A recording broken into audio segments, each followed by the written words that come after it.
ndị be anyị ekele m ụlọ aha m Senetọ Adebola Jackson n'obi na Adeleke.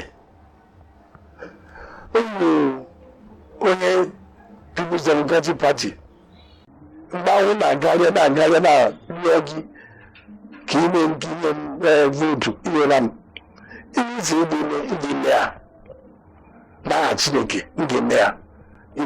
Unu gbalịala ahụ m na-ekele gị ụlọ ọ ga-adịrị gị unu ma ịgbalịla imela ihe na-agwa unu na ụlọ dị ugbu a ndị nwe ụlọ ezigbo ọrụ ọ gaghị ndị a ha siri ike to pieces.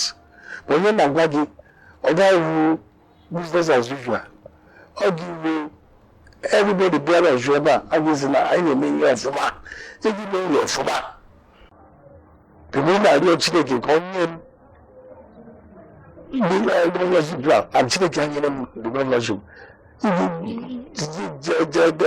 nyere m ka mezie ihe nọ na Ọshụ ka ndị Ọshụ ka na-enweta onwe ya onye ga-eme. Ndewo.